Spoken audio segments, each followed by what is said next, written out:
back.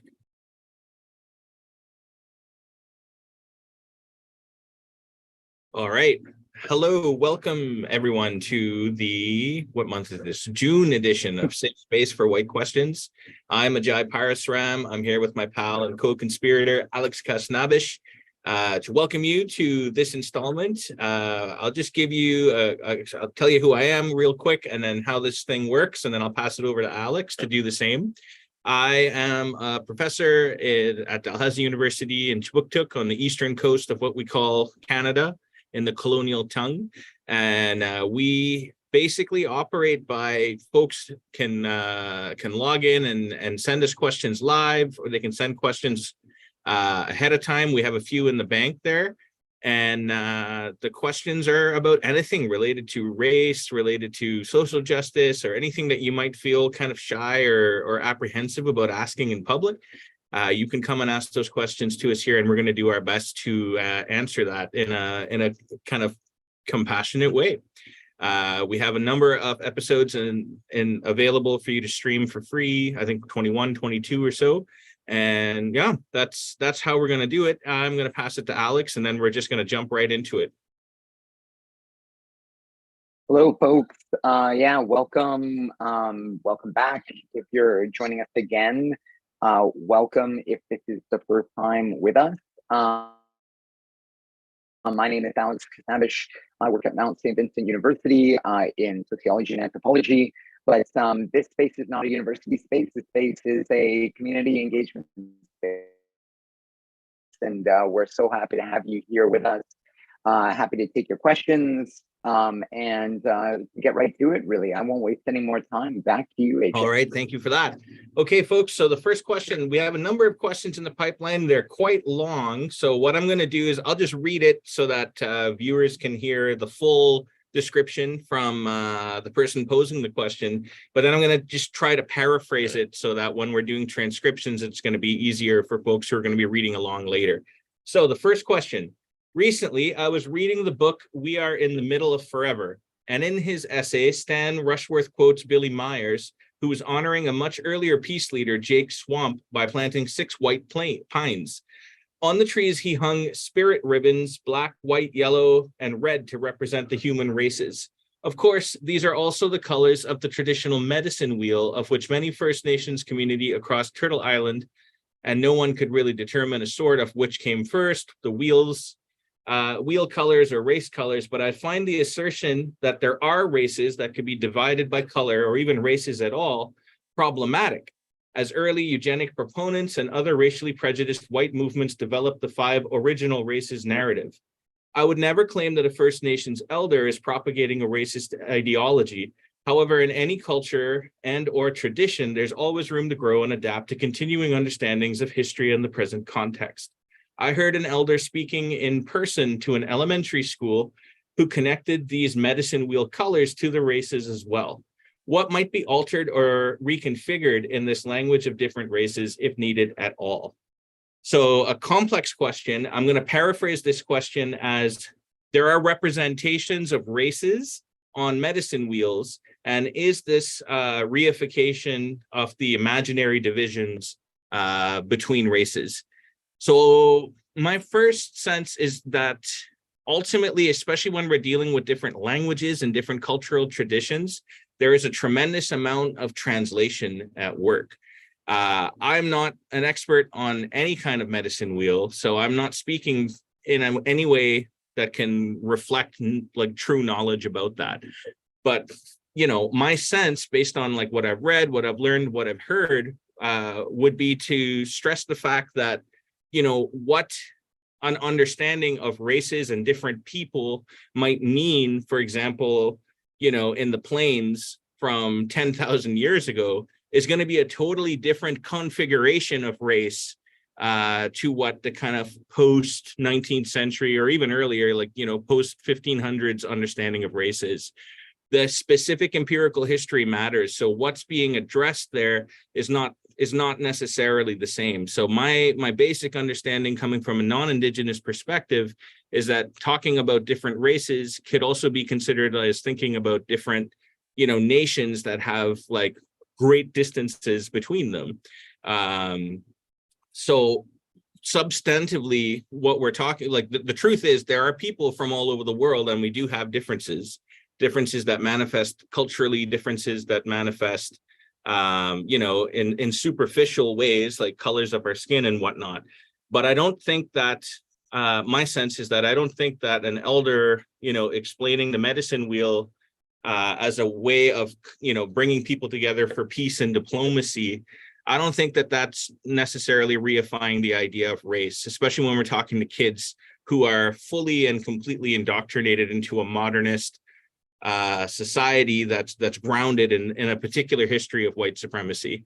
So is it maybe problematic in some sense? I mean, perhaps so, but most things are actually problematic in some ways.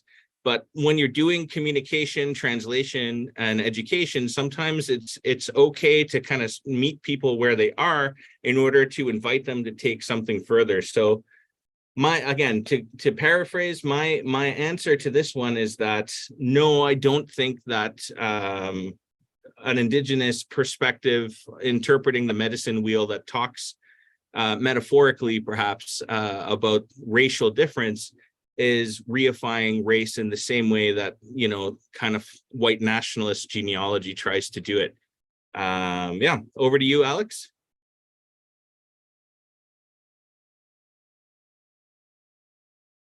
Oh, Alex is just reconnecting. We'll just give him a second. Okay, you're back, and over to you. Sorry about that, folks. Technical difficulties on my end, but I'm back. I'm sorry too, AJ. I missed the end of your comment, but I'm just going to give my quick 2 cents on this, follow up on what I did get to hear. I mean, I think absolutely it's a false equivalent, basically, to understand anybody's tradition or what they mean by different peoples in terms of the modern categories of sort of scientific racism, right, if you will. I'm not saying it doesn't make me a little bit like uncomfortable too to hear about any of those kinds of narratives. I'm not going to lie, but I don't understand the history of the background, particularly how it's being deployed in that context. So, I mean, I think this is a great example, and perhaps AJ finished on this note, of asking good, curious questions, right? And being willing to say, yeah, it seems to me like, this is, I'm coming from a different perspective. I understand it this way. It makes me feel uncomfortable for that reason. Can you just tell me why, am I getting this wrong? Am I misunderstanding something?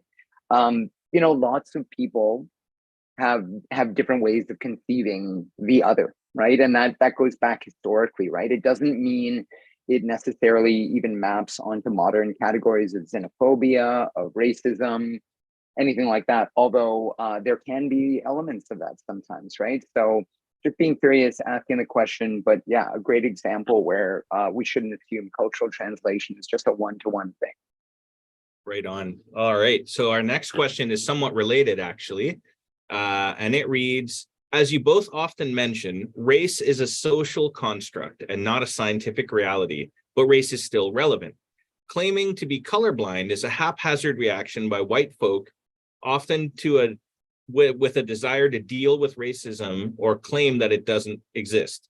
If a goal to attain in a just and equal society that's forthcoming is to have race be eliminated, how can we do that constructively and without trying to gloss over race as a lived reality? So again, paraphrased, I would formulate this question as, how can we eliminate race without glossing over race as a lived reality? It's a really good question, and I think it relates in part to what we were talking about previously. I guess what I would go back to here is, whether or not something is real or whether or not something is true in any objective sense actually matters astonishingly little for understanding the social world. And I'm not entirely sure that one's objective necessarily has to be the elimination of race in a sociological context, because at this point, interwoven into ideas about race are culture and ethnicity. And although they're different, It's not necessarily the case that what's needed in this moment is to say there's no such thing as an Indian person, or there's no such thing as a whatever. We need to not reify it. We need to not kind of say that there are deterministic biological factors that separate us and make us fundamentally incompatible. That's something that we need to resist. But you have to think about how, race itself is an evolving discourse as well. And it doesn't mean what it meant 500 years ago. And 500 years from now, it doesn't have to be the same either. We may develop different words, and there may in fact be older words that come from different languages, perhaps Cree language, and that notion of the medicine wheel that the last question gestured to. I think about it sometimes in the context of the word and the discourse around caste in South Asian society. Caste, is a really horrible thing, and I would never defend it. But at the same time, if we think about it just linguistically, the word caste is a Portuguese word, and what it's actually describing is the Sanskrit word jati, which is also not a good thing, but it is a different thing. It speaks to a different genealogy and a different development. So as we struggle against the sort of deterministic fundamentalism of what a word might mean in our political moment, whether that's caste in India, whether that's race in North America, and how the two of them might actually relate to one another, I think that we can't necessarily be too fatalistic about how these words may evolve with meaning and with struggle in the years and centuries to come.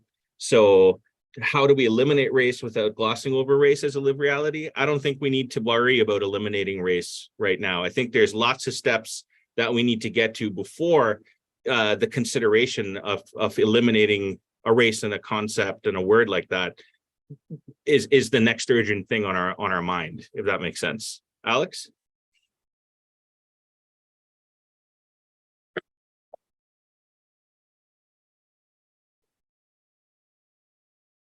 We might be having another internet issue. Yeah, I mean, I think that's a great different elements as well. Am I good now? You can hear me now? Good. Oh, finicky internet gremlin. I'm just going to speak to a couple of different issues here, I think, as well. So I feel like this is a question that comes up with fair regularity with respect to our use of the term collective liberation too. And I think what people have been so conditioned to think is that what anti-capitalist forms of economic organization or what forms of social justice want to do make us all the same. And that is a line peddled by the right wing to make it seem like, everybody's going to be wearing gray, living in totally identical tiny apartment units in these vast inhuman skyscrapers, all this kind of dystopian sort of socialist caricature that we get from the 20th century particularly. And I'm always confused by that until I remember that's kind of like the soup in which we're all kind of marinating, right? The reality is that collective liberation means we all get free, right? It doesn't mean all our freedom looks the same. And in the same way, confronting race doesn't mean we're getting rid of difference between peoples. So, it's not about getting rid of distinctions between discrete groups of people. There are discrete groups of people. Your friend group is a discrete group of people. Your kin group is a discrete group of people. If you identify strongly with a national tradition, you might even see it that way too, right? All those things matter, and to the extent that they shape our lived realities are real.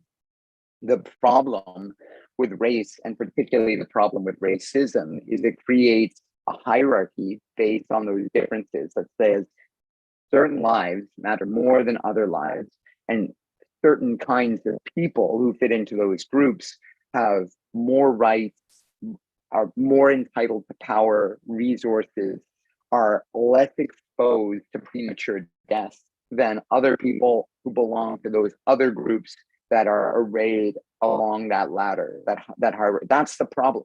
So the problem is not to say like they're different groups of people. Of course, they're different groups of people.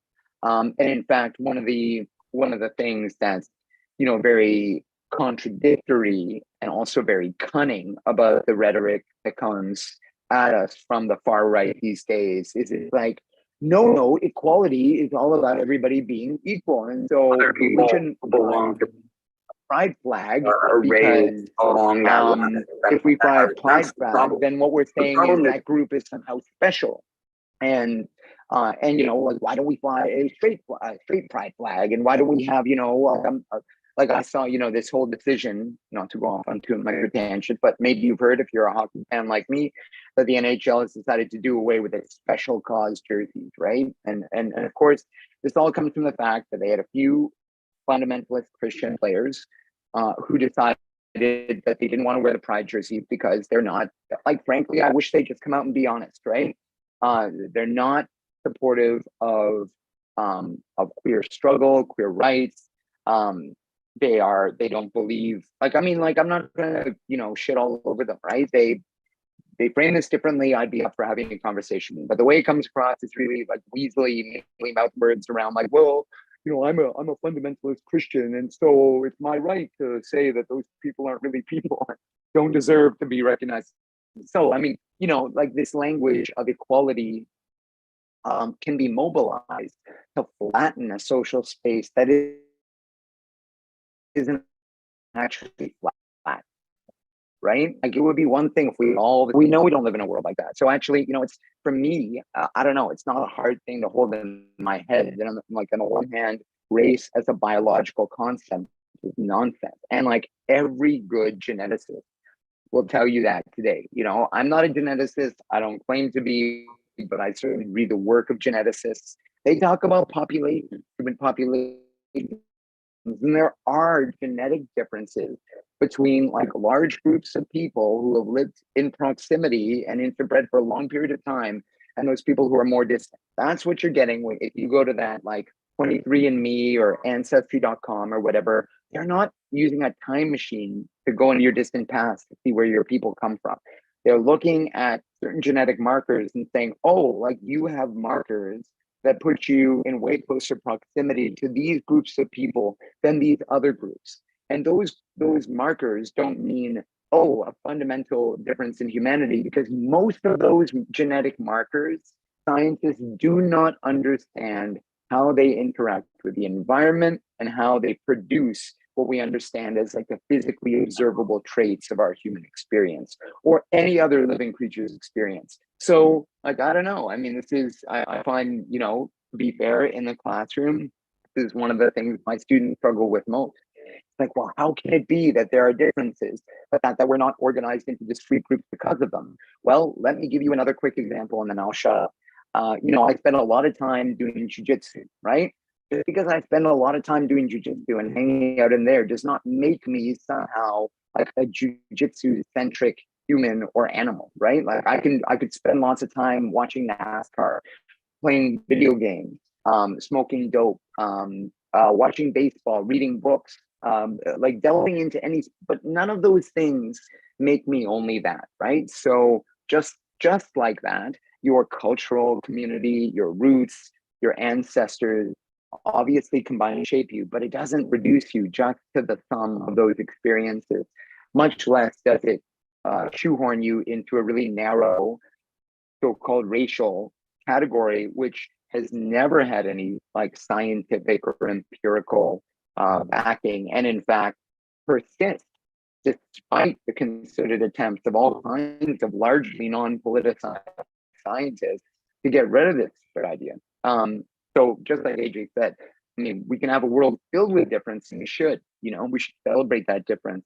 But it, like, we kind of want to live in a world where difference exists, but doesn't matter when it comes to your life outcome or opportunities, right? Back to you, AJ. Yeah, very sensible. Thanks, Alex. The next question is another big one. So I'll read it and attempt to paraphrase. So question reads, I grew up in a Christian tradition that is a proponent of the separation of church and state, or in other words, keeping religion out of government. Ironically, that same faith seeks constantly for government protections to exempt them from work obligations, healthcare procedures, etc., because of their beliefs, labeling it as a fundamental right of religious liberty. As I work in the public school system now, there is always a worthy and noble drive to be inclusive and accepting, which translates often to recognizing many major religious holidays. I see more and more government leaders in the Canadian context mentioning these holy days as well. Is separation of religion and government still a useful endeavor? I call it religious exceptionalism, not religious freedom or liberty. Where does it end with mentioning religions and their holidays? Islamophobia, anti-Semitism, and the like are real and current issues that need to be addressed, but does trying to include every major organized religion in political speak and inclusion policies make for anti-progress? Isn't the progression of society hoping towards a secular free thought one and not one attached to the opiate of the masses, as Marx put it? So I'm paraphrasing this to mean we seem to be moving towards religious inclusions without an end, but isn't it better to embrace secularism and get rid of the Christian supremacy that we have normalized in the West? So a really important question, and certainly as you know, like a young Hindu from immigrant growing up in Canada, is something that I've been thinking about for most of my life, because of the way in which, you know, life in Canada in particular and across much of the West is literally organized around nothing more than Christian holidays, and Christian calendars and broader Eurocentric markers of how to organize temporality itself, let alone the workday. I think so there's a couple of things happening here. One, the push towards inclusion is, I think, the gradual recognition that, you know, there are loads and loads of people who live in this country who do not care one bit about the existence of Christmas, Easter. They've never had a pancake during Flapjack Day or whatever that is that happens in February. It's cool that it's really important to that particular subsect of Christianity, but generally speaking, in the West, religious accommodation has been interpreted as one's right to be whatever kind and variety of Christian one happens to already be. So you can see how fundamentally, you know, this has never been particularly inclusive. So, you know, I don't like to hear teachers and politicians talk about Diwali and whatnot. It doesn't like fill my heart with joy of my kind of, I don't know, ascent of acceptance into Canadian society. But I think fundamentally it acknowledges that, look, if I'm going to pull my kid out because it's Eid or something like that, I don't want you to have to put her through the ringer, you know, and, you know, maybe this isn't the story that I should be telling, but I'll tell it anyway. I know this person, good friend of mine, who had this horrible experience where, you know, because they had their hands painted up in Mendi or something like that, their teacher, elementary school teacher, threw them out, accusing them that they were drawing on their hands and all that other nonsense. And she was, you know, she was there crying in the bathroom trying to scrub Mendi off her hand, which she can't possibly do. That's a story that happened in the 90s. And then they decided to turn her traumatic experience into a teachable moment for everybody else, whereby they publicly apologized to her as if that somehow is not mortifying to some little kid. You know, like, I think we got to be realistic that when that is the application of secularism from the 1990s, which is still Christian supremacy and the kind of exotification of everybody else, I don't think that the secular project was ever really working. You know, Marx's understanding of religion as the opiate of the masses, I think it actually speaks to, again, the Christian supremacy of the project of secularism, right? So what I mean by that historically is that when we talk about secularism as a virtue, it arises in a particular kind of European historical context where, you know, European scientists were being persecuted by European religious people, and the state had to kind of intervene to say, look, you can't just be stringing people up because they have telescopes. I'm being a little bit general in my description here, but what I mean to say is that that particular historical phenomena did not happen in quote unquote Hindu society, Buddhist society, even Islamic society, where the kind of unification of science, knowledge, education, poetry, state governance, all these other things happened sort of without that particular manifestation of politics. So what am I saying? Should we throw out secularism? The whole province of Quebec would be after us in a second if I were to say something like that, even though I think Quebec is a prime example of actually centering Christian supremacy under the ruse of secularism. But, you know, okay, I guess bring it, Quebec. I did go there in the end. But I think that other traditions have intellectual traditions that are interwoven into what we might call religious traditions. Like, as a Hindu, I don't actually accept that Hinduism is a religion. I think of it as a series of place-based practices and philosophical stories that are rife with their own problems and their own advantages. So even the word of religion and the kind of institutionalization of faith into religions, I see that as a largely colonial and kind of 19th century project related to Orientalist scholarship and what have you. So, you know, would it in principle be better if there was just no religion at all in school? Maybe it would be simpler, but I just don't think that it's possible. And I don't think that it's possible because of, like, in particular, how you got to look at how secularism has manifested across Canada as it relates to schools. Like, very recently, maybe like 5 years ago now, actually, you know, there was a parent in British Columbia who like filed a complaint, and it blew up in the news because they felt that Indigenous people teaching children how to smudge in the school was a violation of secularism and their atheistic rights to not be exposed to, you know, smudging. And again, I would say the reduction of Indigenous cultures to a Western-centric understanding of religion is its own form of epistemic and ontological violence, by which I just mean, you know, the violence of exclusion again, because what's happening there is actually much, much deeper, I think, than a religious dogma. It's actually a practice that grounds somebody to a particular place and a particular knowledge tradition. So my concern is actually with secularism and secularism's sort of demonstrated failure to accommodate without actually and ironically centering the very Christianity that you seek to decenter. So yeah, over to you, Alex.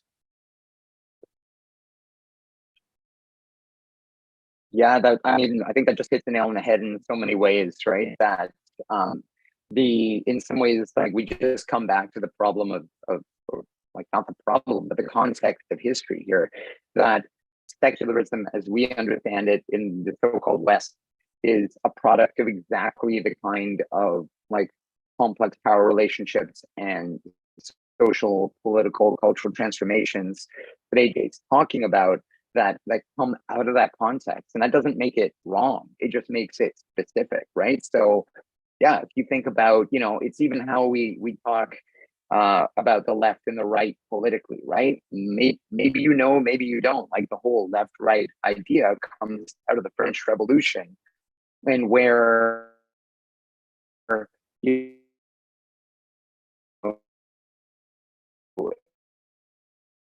deputies in the chamber sat for like democratic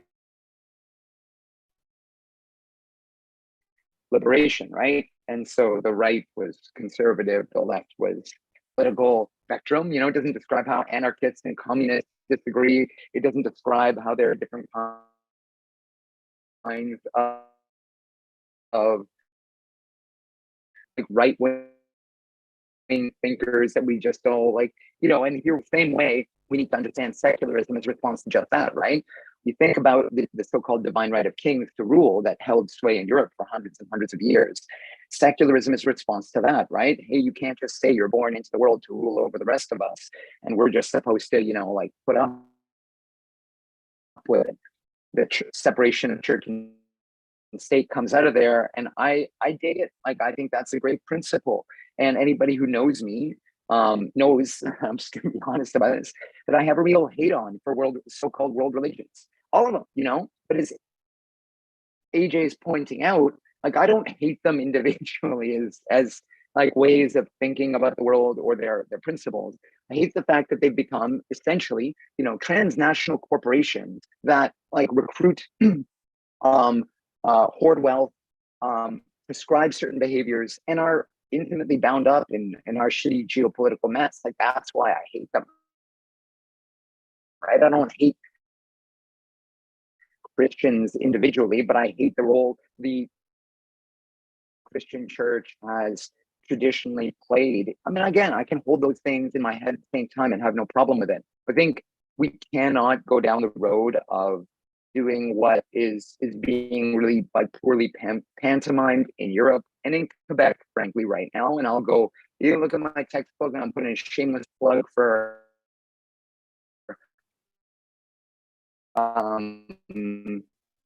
Making Sense of Society, which is also published by Fernwood. I talk about it in there. Actually invokes a word that has historically come out of French Catholicism that like basically entrenches, doesn't displace the like Catholicism at the heart of French identity. That's why for the longest time in Quebec, they kept that stupid cross hanging in their you know, the government chamber. They said it's not religious, it's cultural. The giant cross up on top of Mount Royal, that's cultural, it's not religious. I mean, it's just fucking ridiculous. Like, you can't think in a world like where grown adults mobilize such blatant contradiction. You know, oh, you walk in here with a hijab to get your driver's license, and I get to deny you service, or you get on the bus and I get to throw you off of it. But you wander around with your Christian cross around your neck, and I can't see it until you choose to bring it out. And that's okay, because that way of celebrating is okay. Or like AJ is talking about, I mean, the organization of literally the entire calendar year around Christian holidays, right?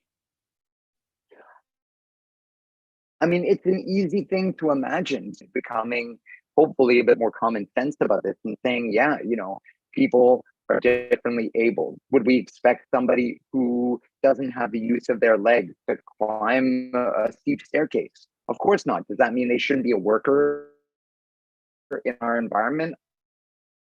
Hope not. Like, you know, unless what we're doing requires the use of your legs, obviously. Okay, you come from this tradition. You are, you know, letting me know that you have these particular celebrations, observances, whatever. You don't want to take this time off because it means nothing to you, and you do want to take that time off in all kinds of walks of life. That's fine. If you're each and every person, and that's not a class to discipline and like socialized workers. It doesn't come from some great emancipatory project. So let's throw that out and imagine how we can organize society like you basically do, I suspect, on the basis of like your everyday life with people in your friend group. If you know people who are Jewish or Muslim or Hindu or Jain or you know, like Wiccan, or like, you know, go on and on and on, right? You got a friend who observes something and you want to treat them with respect, you make that accommodation in your life that you're going to do that, right? You're not simply going to assume your reality is the backdrop for all that. And I mean, it seems patently absurd, right? In a country south of the border, where all kinds of public officials are regularly expected to profess their faith, to turn around and say, but what about the great tradition of secularism? Yeah, I mean, I'm one of those people who actually wishes that that's the Eurocentric West, but it sure as hell didn't happen. And pining for it now seems ridiculous, but even worse, to use it as a cudgel to beat people who are simply trying to make space for their own practice.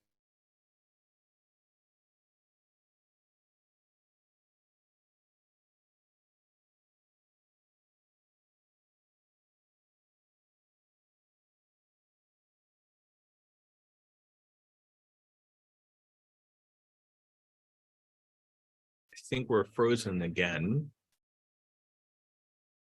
So maybe, unless Alex pops back in a second, I'll start with the next question. Oh, you're back. You're back. Okay, go ahead. I lost you there for a second.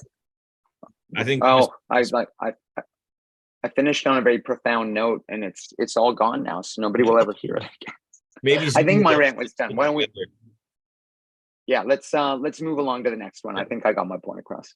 All right. I think we should say, for those listening and watching on after, we're meeting as a massive thunder and lightning storm is unfolding in Halifax. So I think that we got like notifications saying not to plug in any of our electronics and stuff. So that might be part of what's happening here.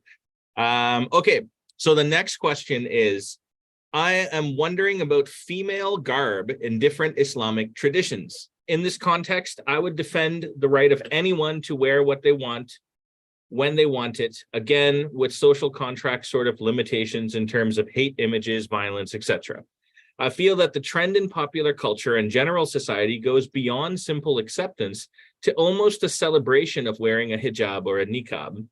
The first female, this is in quotes, the first female to be in the Olympics wearing a hijab, or the first hijab wearing members of this or that military. Again, the right for women to choose to wear is the bottom line, but from a modern and feminist perspective, there is no argument that holds to water that says to cover one's head is not a forced action invented by ancient religious zealots. There's a lot of double negatives in there. I'll try and paraphrase this by the time we get to the end. So is there a line to allow diversity of clothing traditions, but also to be realistic and call a spade, aka patriarchal systems, as oppressive symbols of the past? I'm not saying all women or men who choose to wear certain garments based on their religion can't give thoughtful reasons for why they choose to do so. But at the end of the day, it's all arbitrary and made up. Okay, so my attempt at paraphrasing this question is, notwithstanding people's individual right to wear whatever they want to wear, isn't celebrating the wearing of niqab and hijabs, because the question centered women's clothing, isn't this glossing over the patriarchy of the garments? It's all arbitrary and made up. Okay, so I fundamentally disagree with the premise of the question. At the most basic level, I think I would suggest actually like checking out that new Marvel cartoon called Miss Marvel that centers the life of like a 15-year-old Pakistani Muslim girl in Jersey. And there's some scenes in that, you know, no spoilers there, but a lot of it actually unfolds around the politics of the mosque and young women getting involved in the politics of the mosque and actually talking from their perspectives about what hijab does and does not mean to them in the context of very progressive feminism. So I think that any feminist or progressive argument that overly centers the, you know, the wearing of the garment itself is really deeply misled and actually doesn't accurately engage with the genealogy of writing and scholarship and activism around this. But you're right. What's right about the way that you're framing up the question is that fundamentally, this is about an individual's right to do whatever the hell they want to do. So anybody who's being forced to do anything, that's not a good thing. And that's across all cultural lines, right? So forcing your daughter to wear a dress if she feels more comfortable in trousers is exactly the same kind of patriarchal oppression that we're talking about by centering, you know, the presence of a hijab against anybody's will. But I don't think from the spirit of your question that we are talking about against anybody's will. So to you know, there's another popular culture, maybe it's not quite as popular in the West, but there's another really great pop culture reaction to the kind of Western obsession with women's clothing in a cartoon called The Burqa Avenger, which takes place in Afghanistan, Pakistan. And it's a little superhero, a young girl, and her superhero costume is to put on the full-on burqa so nobody can see her secret identity. And she fights the Taliban by throwing books at them and like hits people with the books like ninja stars. Like we cannot reduce feminist agency to women's clothes. I mean, it does feel a bit absurd that in 2023 we are actually making an argument like that, but I do think that the argument needs to be made over and over and over again is that the kind of male obsession in particular, but patriarchal maybe more generally, obsession over women's subjectivities, and in particular Muslim women's subjectivities, like it almost harkens all the way back to the idea of what do they call those things? The Crusades, and the moral conquest of like, the other, the fundamental other that Edward Said was writing about. But, putting Said aside, I think some of the best feminist literature on this, of course, Gayatri Spivak's Can the Subaltern Speak, but I think even more precisely and clearly on this issue is Chandra Mohanty's Under Western Eyes. If you look up this essay, I think it originally was published in the early 90s or maybe late 80s. Look up Chandra Mohanty's work, because in it, she very clearly explains what the problem with Western feminism is in terms of its misunderstanding of Islamic women's choices, and points to how what the hijab means in one cultural and political context is radically dissimilar from the other. So I have to assume that the interpretation of this in our current cultural milieu is coming from, our sisters in Iran who are fighting against the Iranian state that's trying to force them into wearing hijab. So obviously, if you're Iranian and you think, burn the hijab, by all means, like that makes perfect sense in that context. But in other contexts where it has actually been radical and an expression of political agency to don this particular garment or any other garment, then I think we can't be throwing that out either. And really, the more central question is, why on earth does anybody care? As long as it doesn't have to do with, forcing someone to do something they don't want to do. And in that sense, certainly the state should not be getting involved in these discussions. I was picking on Quebec earlier. I guess I will pick on Quebec a little bit more. I remember when the sort of ban on religious symbols in Quebec was just coming through. I remember driving through Quebec, and near the Ontario border, there was just a bunch of different sandwich boards advertising to nurses saying, "Come move to Ontario. We care what's in your head, not on your head."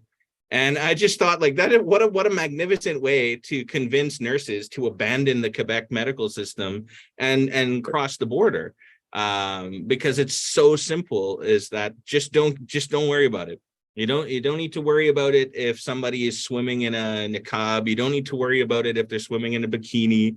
Just forget about the kind of collective policing of women's bodies and femmes bodies more generally. And while you're at it, check out Miss Marvel, Burqa Avenger, and Chandra Mohanty's work. Alex? Yeah, I mean, great answer. I don't know that I have all that much to add to that. I think the point AJ made is so important, right? Like, why focus on the spectacle of clothing? Because it's convenient, because it plays into all kinds of westernized, like, liberal narratives around choice, right? So we get this kind of like really superficial celebration of choice, as if, and this is an example I love to point out in my intro classes to Soc or anthropology when we're talking about this. Like, it's easy to focus, the students are both horrified and titillated by examples like, oh, in darkest Africa,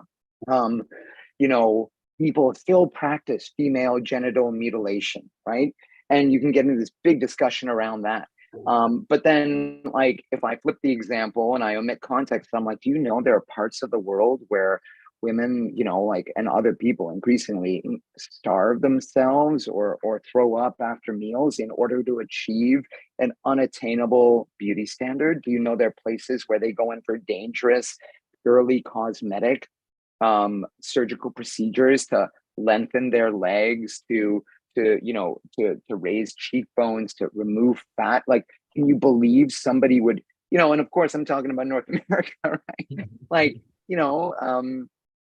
so what's your example, right? Runaway eating disorder. Have we succeeded? I'm back. I froze for a second. I think I'm back now, right? Yeah, you're good. back. Okay. Yeah, have we succeeded somehow because that's our poison instead of debating this kind of imagined fundamentalism, and it's always imagined, right? Yeah, go figure that other people's contexts are sometimes just as fucked up as ours are, right? That they have ideologues, patriarchs, and all kinds of power players who want to shape society according to their interests. But again, this is what we spend a lot of time talking about. It's a racist idea to see your world as infinitely complex and their world is sort of irreducibly simple. That all it is a Manichaean struggle between good liberal feminism and whatever awful dark fundamentalism it's at work in those places and spaces. But it's nonsense, and there are all kinds of struggles around choice and around who gets to shape choice and what gets perceived as choice in our context that deserve your attention too. So again, I would say don't worry about it. I mean, obviously, my concern is too with people's ability to operate in a realm of freedom that respects other people's lives and maximizes their own autonomy. But that's never complete, never total, it's never outside of history. So got to grapple with all of that. And there are lots of choices that people have every right to make that don't riff with your life. Okay, so don't do them. Don't do them if you don't want to, right? Nobody's asking you to do it. But what we're doing is we're asking you to respect the fact that other people are making different choices. And, maybe even if you don't like their choices, it's an opportunity to reflect on the ones that you feel like you're choosing. But isn't it interesting that some choices are much more authorized and popular than others? Maybe we should think about who gets to make that call too, right? The fashion industry in the West is hardly outside the scope of being a significant power player and all of that too, right? So whose interest gets served that way? Anyway, back to you, Ajay. Thanks for that, Alex. Okay, the next question is switching gears a little bit and talking about the Ukraine. So this question reads, actually, before I read it, I did want to tell one other little anecdote that I forgot to tell related to the last question, which was the complex ways in which the sort of manifestation of patriarchy and assumptions of patriarchy around people's clothing manifest. I was at a wedding one time wearing a kurta that I borrowed from my father-in-law. And my partner was wearing, a Western style dress. We thought very little about it. And we were in West Vancouver at the time. And we went to the wedding. And then all of these elderly kind of white ladies were complimenting my partner on her dress, which, as normal, she's very stylish. But there was one question that we didn't even, it just threw us for a loop, and we didn't, or a comment that she got that as we were leaving that threw us for a loop, and it was, "Thank you, my dear, for letting us see you." And we were like talking about it on the car home, and we're like, "What the hell was that? What do you mean? Like, thank you for letting us see you. You were there for the whole wedding." Like, and it was only much, much later that we realized, oh, the assumption is that she's standing next to some like bearded dude in a kurta. And what a struggle it must have been for her to be able to wear Western clothing. And there's just so many layers to this, right? Like, put aside the assumption that I'm some kind of patriarchal monster that's implied with that statement, and center actually her own subjectivity. The assumption that she's like a weak, agentless person who has to like kind of just hide and hope that maybe she can get away with representing herself. None of these things are true. And all of them get kind of reified in this assumption and fixation on what her brown skin ought to and ought not to wear. So generally speaking, I think it's just almost always a safer bet when you're thinking about questions like these. Should generally keep it to yourself unless somebody asks for help, or if somebody says, "Look, I feel like I'm at risk of an honor killing," or "I feel like, I just need to get away from this and nobody will help me." Like if somebody comes asking for help, that's a totally different situation. But if somebody's just wearing their clothes, it's probably best to just let them be. Okay, so shifting gears to the Ukraine. Is the war in the Ukraine being taken more seriously because it is a traditional white European nation? The fast tracking of refugees to Canada because of that conflict is laudable.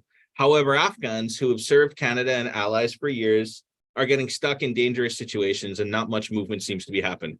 The short answer is yes. The war in the Ukraine is absolutely being taken more seriously because it is a white dominant country, because the kind of logics of the Cold War binary between an other represented by Russia and an us represented by Western capitalism is an easy narrative to fall back into. And I think it speaks to the fact that, you know, non-white countries have always been understood to be little more than cannon fodder for these civilizational disputes between the West and you know, like the kind of Soviet bloc nonsense. Afghans are a great example of people who have been instrumentally used by the Canadian government, American government, etc., and then essentially dropped at a moment's notice, and their issues and concerns not taken seriously. And the refugee migration, like, nothing of what I'm saying is suggesting that we should not be doing what we're doing with respects to the Ukraine and Ukrainian refugees. My point is that the same attention should be paid to all the other places where the same things and similar things are happening. Afghanistan is one kind of very recent example. What about the annexation of Kashmir and the kind of enforced silences around Kashmir? What about the ongoing Uyghur genocide in, you know, frontier China? What about the civil wars raging in Sudan and elsewhere, and all the other ongoing kind of state-based conflicts that don't kind of speak to the Western assumptions of, or the sort of desirable immigrant, right? And when I say desirable immigrant, I mean this quite literally as somebody who's worked on these issues and even worked in government at different levels. There is a presumption in this country that is historically grounded in the systematic preferencing for white people, whatever white people has meant, as ideal immigrants. So the desire to bring Ukrainians is one grounded in history, and the sort of disinterest in bringing Muslims, the disinterest in bringing Central Asians and Western Asians and East Asians, these and Africans, let alone Africans, these are grounded in long-standing practices of systemic racism in Canada and elsewhere. So, you know, I could talk about this for ages, but I'll just kind of pass it on. My answer to your question is yes. Alex? Yeah, I mean, you're not going to get disagreement from me on this one, that's for sure. Yeah, absolutely. And I mean, we don't even have to go back very far to see other very recent examples of the exact same thing. I remember a Black scholar, Afua Cooper, making the same point when Syrian refugees were being welcomed into the country, and Prime Minister Trudeau was meeting them at the airport, right? And you might be like, oh, but they're Syrians, right? Isn't that an example of the contrary? But Syrians are a very white presenting people from that part of the world. Compare that to the reception gotten by many African migrants, refugees at the same time. No prime minister showing up at the airport to welcome them in. So, you know, we're dealing with two things here at the same time. We're dealing with a long-standing history of white supremacy and racism, most of which like operates as background noise to it, right? It's just the assumption that these people are more worthy. You don't even have to think about it really. But the other thing is the geopolitical issue, right? That this is a chess game being played between Russia and the so-called West, using to some extent Ukraine as the board that it's being played on. So there are a whole bunch of geopolitical interests that work here, right? That matter to capital, that matter to like political power players in a way that other parts of the world aren't seen as mattering in the same kind of way. So the moral rationale for intervention becomes like extra important, right? It's clear, you know, if we have to, as in the words of Amir Rahman, you know, like if we're going to bomb somebody back to the Stone Age, we've got plenty of brown people to do that too. But holy shit, if that's being done to white folks, then there must be a crisis. Like, you know, I mean, we were talking about this recently at a workshop we were at, you know, talking about the real sort of historical significance of the Holocaust, of the Nazi Holocaust, of 6 million Jews and millions more other people who weren't regarded as worthy of living, and why that was so important in the history of the West, not only because it was the first time that you had this kind of systematic, scientific approach to mass murder in Europe, this really kind of like industrial scale production of it, but precisely because it was happening in the home of civilization, right? And so it was one thing for that to happen in other places, right? In Africa and Latin America, in the so-called Americas, but another thing entirely for white people to do that to other white-looking people, even with a long-standing history of anti-Semitism. So, it provokes a different kind of reaction, right? So, and that's not to say we shouldn't be horrified by it. Of course, we should be horrified by the industrial slaughter that's going on in the Ukraine right now too, especially the civilian cost of it on both sides. But let's not be lured into thinking it's a more significant conflict, or that the solidarity being expressed for it isn't really profoundly shaped by histories of imperialism, colonialism, and racism as well, for sure. Or, maybe in this case, more importantly, kind of white solidarity, white supremacy. Mm-hmm. Back to you, AJ.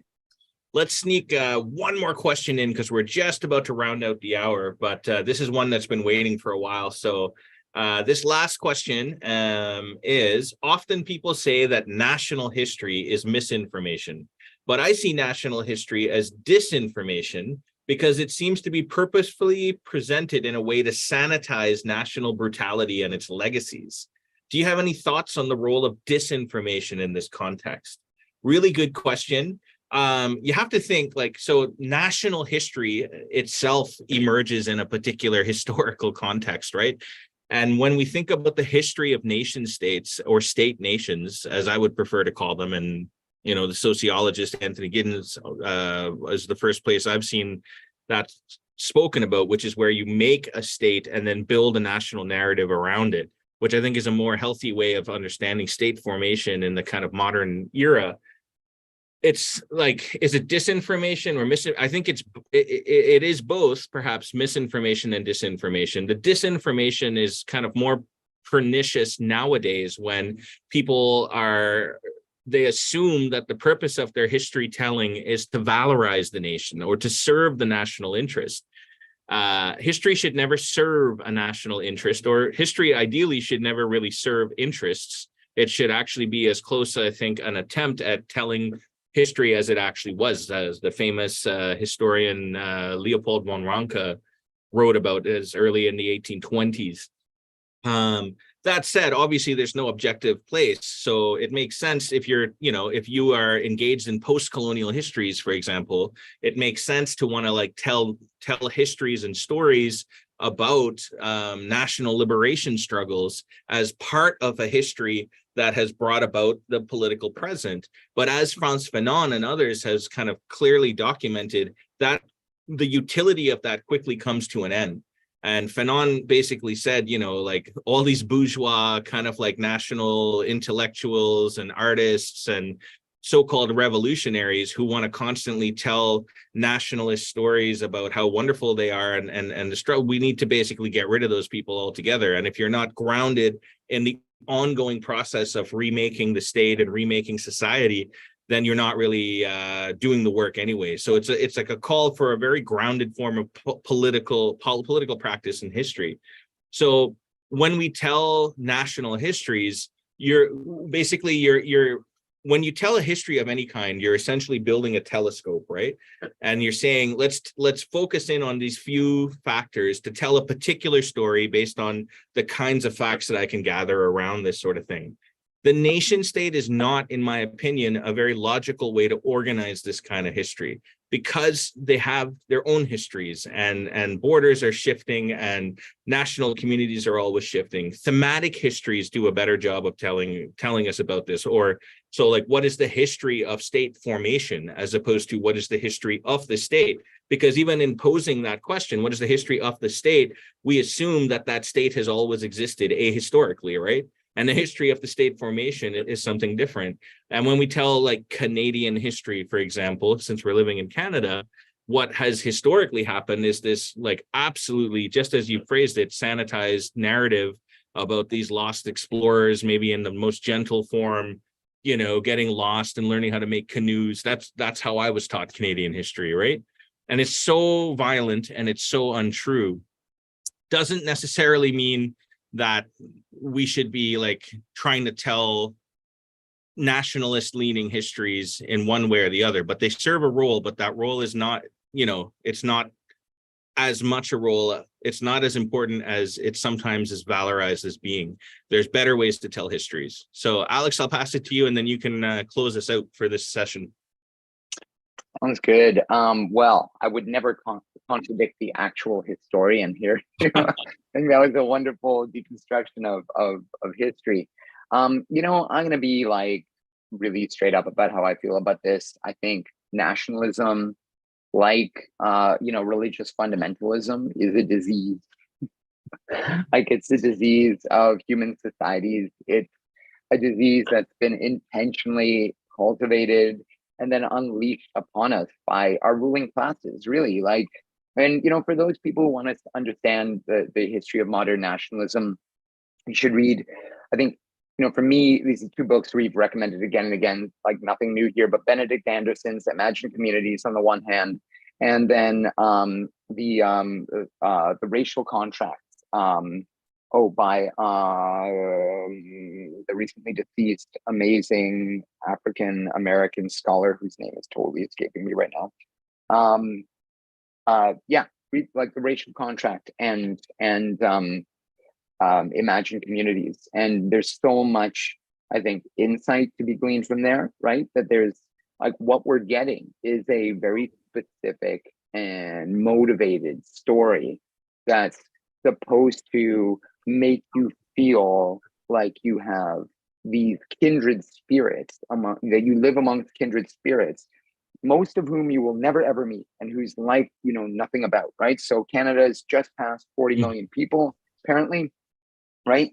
For people who are about to celebrate Canada Day in a few days, while you're busy celebrating the nation, think about how many of those people you actually know anything about, or what their lives look like, right? So that's not to make you feel bad about it, really. It's just to point out that this notion, like when we talk about community and national community, it's always built in there. Like, theoretically, you're learning something about an actual community, but community means, like, not that you have an idea of it in your head, but you actually experience it in some way, that you do things together in common.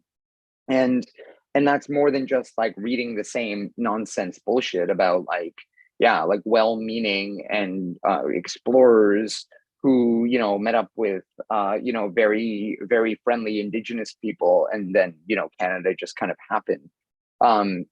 It means like being curious about real histories, and to go back to a point that AJ made earlier about Hinduism and place-based practice. It's about understanding the emplacement of communities and people in specific relations and in communities, in ways of figuring out the world, and sometimes like not doing such a great job of it.